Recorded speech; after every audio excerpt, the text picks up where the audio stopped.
Stop right there. Before you scroll away, let me ask you something that will change how you see the world forever. Do you think being good keeps you safe? Do you believe that kindness protects you? That generosity builds loyalty? That honesty earns respect? If you answered yes to any of these questions, you're about to discover the most dangerous lie society has ever told you. The biggest mistake people make is believing that being good means being safe. But here's the brutal truth. Goodness is like fire. It burns through everything you've built. Your relationships, your career, your dreams, everything. Niccolò Machiavelli. Yes, Niccolò Machiavelli figured this out. He watched good leaders fall. He saw kind rulers destroyed. He witnessed generous people betrayed by the very ones they helped, and he wrote it all down. Today I'm going to share his hidden truth with you. The shocking cost of goodness that nobody talks about. In the next few minutes, you're going to learn why your goodness is actually making you weak. Why people don't respect your kindness. They exploit it. And most importantly, how to transform goodness from your greatest weakness into your most powerful weapon. But first, let me be clear about something. I'm not telling you to become evil. I'm not asking you to hurt people. What I'm showing you is how to be good strategically, not blindly. Because the reality is, in a world full of wolves, being a sheep gets you eaten alive. Now I want you to drop this affirmation in the comments. I choose strategic goodness. From today, everything changes. You will no longer use goodness blindly. You will use it strategically. In this video, we'll uncover why goodness doesn't always protect you. In fact, it often destroys you, and we'll see exactly how to transform it into a source of real power. Let's start with the first shocking truth. Number 1, goodness as exposure. Think about the kindest person you know. Now, think about this. Are they truly respected, or are they the person everyone calls when they need something? But truth is, being good makes you vulnerable, not secure. When you're consistently kind, people start seeing you as predictable. They know you won't fight back. They know you won't say no. They know they can push you around because you're too nice to do anything about it. You become the office doormat, the friend who always pays for dinner, the family member who always says yes to helping even when it hurts you. Let me tell you about the person. He was the best team manager I ever met. He always helped his team, always covered for them, always put their needs first. Guess what happened? They promoted someone else over him. Why? Because nice people don't look like leaders, they look like servants. People don't respect your goodness. They exploit it. Think about it. When someone is always available to help, their help becomes worthless. When someone never sets boundaries, people will keep crossing them. When someone never shows teeth, people assume they don't have any. Your goodness becomes your weakness because it signals to the world that you can be taken advantage of. Machiavelli once said, "The lion cannot protect himself from traps, and the fox cannot defend himself from wolves. One must therefore be a fox to recognize traps and a lion to frighten wolves." You've been trying to survive as a sheep in a world full of wolves, and that's exactly why you keep getting hurt. Drop this affirmation in the comments. I protect my energy. Number 2, the generosity trap. Here's something that will blow your mind. The more you give to people, the less they appreciate it. I know that sounds backwards, but hear me out. Generosity creates short-term applause. People clap for you. They say nice things. They tell everyone how wonderful you are. It feels amazing, right? But over time, something twisted happens. Your generosity breeds dependency, entitlement, and eventually resentment. Let me explain why. When you help someone once, they're grateful. When you help them twice, they're thankful. But when you help them 10 times, they start expecting it. Your exceptional kindness becomes their normal. If you ever stop helping, they don't remember the 9 times you said yes. They remember the 1 time you said no. Suddenly, you're the selfish one. You're the bad guy. Think about parents who always give their kids everything they want. The first few times, the children are excited and thankful. But soon those gifts become expected. The new phone isn't special anymore. It's just what mom and dad do. And if the parents ever say no to buying something, the kids get angry and call them unfair. The same thing happens in friendships. You always pick up the check at dinner. You always drive everyone around. You always help people move. At first, they appreciate it, but eventually they stop saying thank you. They just assume you'll handle it. And if you ever need them to return the favor, they're suddenly too busy. This is the generosity trap. You give and give until giving becomes your identity. And the moment you need to receive or even just stop giving, you become the villain in everyone else's story. Your constant generosity doesn't build loyalty. It builds addiction. People become addicted to your giving. And like any addict, they get angry when their supply is cut off. The psychological truth behind this. Humans have something called hedonic adaptation. We get used to good things quickly. What once felt special becomes normal. What once felt generous becomes expected. So your repeated acts of kindness actually lose their power over time. They become invisible. People stop noticing them because they're so common. But your single act of saying no, that stands out like a red flag. That's what they remember. That's what they focus on. That's what they complain about. This happens everywhere. At work, if you always stay late, staying late becomes your normal. Nobody celebrates it anymore. But leave on time once and suddenly you're not committed. In relationships, if you always compromise, compromise becomes expected. But stand your ground once and you're being difficult. Machiavelli once said, "Benefits ought to be conferred gradually, and in that way they will taste better." The man understood something most people never learn. Scarcity creates value. Abundance destroys it. Drop this affirmation in the comments. I give strategically. Number 3, the mask of virtue. Here's a truth that might make you uncomfortable. Society believes in appearances, not reality. People don't care if you're actually good. They care if you look good. They don't judge your heart. They judge your image. This means that to maintain power and respect, you must wear the mask of goodness while keeping control beneath the surface. Look at the most successful people you know. Do you think they got there by being genuinely nice to everyone? Not. They got there by being smart about when, how, and to whom they show their goodness. They smile in public and make hard decisions in private. They show mercy when it serves them and show strength when it's needed. They understand that the appearance of virtue is more powerful than virtue itself. This isn't about being fake. This is about being strategic. Think about it like this. A doctor might need to cut you open to save your life. Is the doctor being cruel? Not. The doctor is doing what needs to be done, even if it causes temporary pain. Real leaders understand that sometimes being truly good means looking temporarily bad. Sometimes helping someone means saying no to them. Sometimes protecting your team means making unpopular decisions. The mask of virtue isn't about deception. It's about timing. It's about knowing when to show your soft side and when to show your steel. Most people get this backwards. They show their weakness to enemies and their strength to friends. Smart people do the opposite. Machiavelli once said, "Everyone sees what you appear to be. Few experience what you really are." He understood that perception shapes reality. If people perceive you as weak, you become weak. If they perceive you as strong, you become strong. I want you to drop this affirmation in the comments. I control my image. Number 4, the economics of power. Every single thing you do has a cost. Every favor you grant. Every time you say yes when you want to say no. Every moment you spend helping others instead of building yourself. Most good people never think about this. They give and give until they have nothing left. Then they wonder why they feel exhausted, resentful, and taken advantage of. Here's what you need to understand. Your time, energy, and resources are finite. When you spend them on others, you have less for yourself. This isn't selfish to acknowledge, it's mathematical. Unlimited kindness drains your strength. And when you're drained, you can't help anyone, including yourself. Think about airplane safety instructions. They tell you to put your oxygen mask on first, then help others. Why? Because if you pass out trying to help someone else first, now 2 people need rescuing instead of 1. Life works the same way. If you exhaust yourself helping others, you become someone who needs help. Now you're a burden instead of an asset. Smart people understand that to survive and thrive, resources and energy must be guarded carefully.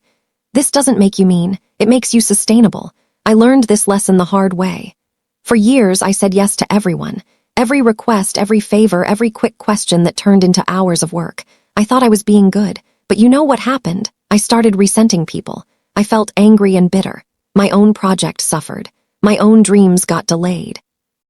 And ironically, I became less able to help the people who truly needed it. That's when I realized something crucial. Saying yes to everyone means saying no to yourself. And when you abandon yourself, you eventually abandon everyone else too. The most generous people in history weren't the ones who said yes to everything. They were the ones who said no to most things so they could say yes to the right things in a big way. Machiavelli once said, "He who wishes to be obeyed must know how to command." You cannot command others if you cannot command your own time, energy, and resources. You cannot lead others if you cannot lead yourself. Now, I want you to drop this affirmation in the comments. I protect my resources. Number 5, strategic use of virtue. I'm not telling you to become heartless. I'm not saying mercy, honesty, and generosity should be thrown away. What I'm saying is this. These virtues must be used like weapons precisely at the right time for maximum effect. A sword sitting on a shelf doesn't protect anyone, but a sword in the hands of a skilled warrior at the right moment can save a kingdom. Your goodness should work the same way. When you help someone, it should be intentional. When you show mercy, it should be strategic. When you're generous, it should create the outcome you want. Let me give you an example. Instead of helping everyone a little bit, help the right people a lot. Instead of being nice to everyone, be exceptionally kind to those who matter. Instead of saying yes to everything, say yes powerfully to the things that align with your goals. This approach does 3 things.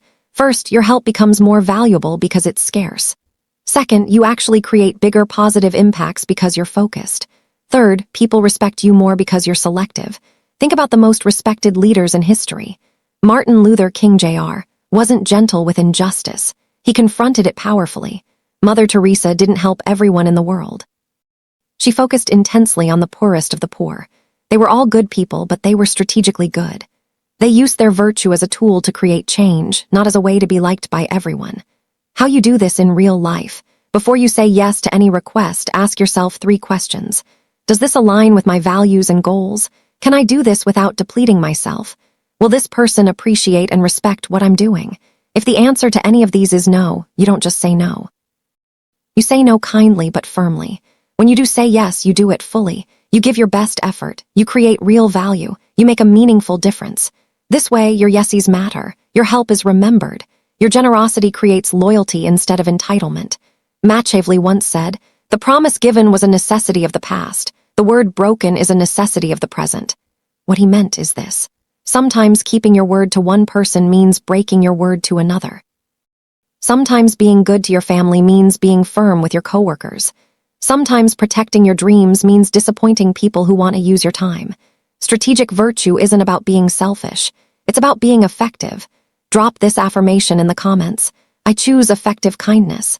Number 6, the illusion of gratitude. Here's something that will change how you see human nature forever. Gratitude is temporary. I know this might hurt to hear, but it's true. Favors you do for people, the help you provide, the sacrifices you make, they have an expiration date in people's memories. Repeated favors stop feeling like gifts and turn into obligations. What starts as "thank you so much" becomes "you should do this" becomes "why didn't you do this?" You help your neighbor move. They're incredibly grateful. You help them move again 6 months later. Still thankful but less excited. You help them a 3rd time. Now they just expect it. The 4th time they need to move. They don't even ask, they just assume you'll help. And if you can't, suddenly you're the bad guy. This is human psychology. We adapt to good treatment. We take it for granted. We start seeing exceptional kindness as normal treatment. In the end, people remember the advantage they got from you, not the kindness you showed them. This pattern repeats everywhere in relationships, workplaces, friendships, and families. The person who always says yes becomes the person everyone expects to say yes. The reliable helper becomes the automatic choice for every problem. And when that person finally sets a boundary or says no, they're treated as if they've betrayed everyone's trust. The more consistently kind you are, the less your kindness is valued. The more available you make yourself, the less special your availability becomes. The more you give without asking for anything in return, the more people assume your giving comes without cost to you.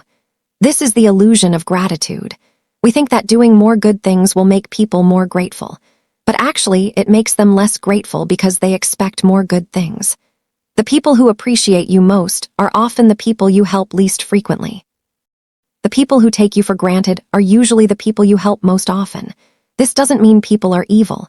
It means people are human, and humans naturally adjust their expectations based on their experiences. Understanding this psychological reality doesn't mean you should stop being kind or helpful. It means you should be strategic about it. Set boundaries. Make your help conditional sometimes. Let people experience what it's like when you're not there to solve their problems. Machiavelli once said, "Men judge generally more by the eye than by the hand, for everyone can see and few can feel. People see what you're doing now more clearly than they remember what you did before. Your past kindness becomes invisible. Your current actions are what they judge you by." Drop this affirmation in the comments. I create lasting impact. Number 7, results over intentions. The world judges outcomes, not motives. You might have the purest heart in the world. Your intentions might be golden. But if your actions don't create the results you want, none of that matters. History doesn't remember people who meant well. It remembers people who got things done. Let me ask you something. Would you rather be remembered as someone who was really nice but didn't accomplish much, or someone who might have seemed tough but actually made the world better? Most people choose the first option because it feels safer. But here's what they don't realize. Being remembered as just nice means being forgotten entirely. You see, there's a brutal but undeniable truth. Sometimes being truly good means doing things that don't look good in the moment. Surface-level kindness often creates temporary comfort, while tough decisions create lasting impact. A parent who disciplines their child isn't being mean. They're being good by teaching the child important lessons. A teacher who gives tough grades isn't being cruel. They're preparing students for the real world. A boss who sets high standards isn't being unreasonable. They're helping their team grow stronger. Real goodness is about results, not appearances. It's about creating positive outcomes, not just positive feelings. This is where most good people go wrong. They focus on being liked instead of being effective. They choose comfort over growth. They pick temporary peace over lasting positive change. But here's the truth. If you're not getting the results you want from your goodness, you're not being good enough. You're being nice, which is different. Nice people avoid conflict. Good people resolve conflict. Nice people tell people what they want to hear. Good people tell people what they need to hear. Nice people maintain the status quo. Good people create positive change. The world is full of nice people who accomplish nothing. What the world needs more of is good people who get results. Machiavelli once said, "The end justifies the means." Now, this doesn't mean you should do evil things to achieve good outcomes. What it really means is that your good intentions don't matter if they don't create good results. People don't live inside your heart. They live with the consequences of your actions. So remember this, real goodness requires courage. It requires you to prioritize outcomes over appearances. It requires you to stop asking, "Will they like me?" and start asking, "Will this actually make things better?" At the end of the day, people won't remember your intentions. They'll remember what you built, what you changed, and what you left behind. Drop this affirmation in the comments. I focus on outcomes. Number 8, legacy and survival. Let's talk about what really matters, how you'll be remembered, and what you'll leave behind. History doesn't honor the merely good. It honors those who survived, endured, and turned their outcomes into greatness. Think about this for a moment. Can you name 5 nice people from history? Probably not. But you can probably name 5 people who created lasting change, even if they weren't always pleasant to deal with. Steve Jobs wasn't known for being nice. He was demanding, perfectionist, and often difficult. But he created products that changed how billions of people live. I'm not saying you should be mean to people. What I'm saying is that being remembered for making a difference is better than being forgotten for being agreeable. Here's what most people don't understand about legacy. You can't leave a positive mark on the world if you don't survive long enough to make one. And survival in business, in relationships, in life requires more than just being good. It requires being smart, strategic, and sometimes tough. The kindest people in the world can't help anyone if they get crushed by those who take advantage of them. The most generous people can't give anything if they give everything away too early. The most honest people can't speak truth if they get silenced by those who prefer lies. You have to survive first, then you can thrive. Then you can create the legacy you want. This means protecting yourself so you can protect others, building yourself up so you can lift others up, getting strong so you can help the weak. It's not selfish. It's strategic. It's not cruel. It's careful. It's not about abandoning goodness. It's about preserving it so it can actually make a difference. Look at the people who create lasting positive change in the world. They're not pushovers. They're not people pleasers. They're not afraid to say no, set boundaries, and make hard decisions. They understand that being good isn't about being weak. It's about being powerful enough to choose goodness when it matters most. Machiavelli once said, "It is better to be feared than loved if you cannot be both." What he really meant is this: respect matters more than affection. Impact matters more than popularity. Results matter more than feelings. You don't have to choose between being good and being strong. You can be both. You should be both. But if you have to choose, choose strength first, because strength gives you the power to be good when it counts. Weakness just makes you a victim, even with the best intentions. We've covered a lot of ground today, but let me leave you with the most important lesson of all. Goodness without strategy is the most dangerous trap you can fall into. It makes you vulnerable to those who would exploit you. It drains your resources until you have nothing left to give. It creates expectations you can't sustain, and ultimately it prevents you from creating the positive impact you really want to make. But goodness with strategy that becomes a weapon of survival and influence. It becomes a tool for creating real change. It becomes the foundation for a life and legacy that actually matters. You now know the shocking cost of blind goodness. You understand why generosity can trap you, why gratitude fades, and why good intentions without good results are worthless. More importantly, you know how to transform your goodness from a weakness into a strength, how to be kind strategically, how to help effectively, how to create outcomes that matter. Before you leave this video, I want you to make a decision. Are you going to keep being good in the old way blindly without boundaries until it destroys you? Or are you going to start being good in the new way strategically, effectively, powerfully? So here's the real question, and this is what will determine your future. Will you let goodness weaken you, or will you master it and turn it into power? The choice is yours, but now you have the knowledge to choose wisely. If this video opened your eyes to something new, hit that like button. If you want more truth that challenges how you see the world, subscribe to this channel and ring the notification bell. And if you know someone who needs to hear this message, share this video with them. Your goodness is not your weakness. When used strategically, it becomes your greatest strength. Drop this final affirmation in the comments. I master strategic goodness. Remember, in a world full of wolves, don't be a sheep, be a shepherd. Be someone who protects the flock, not through weakness, but through wisdom, strategy, and strength. Thank you for watching, and I'll see you in the next video.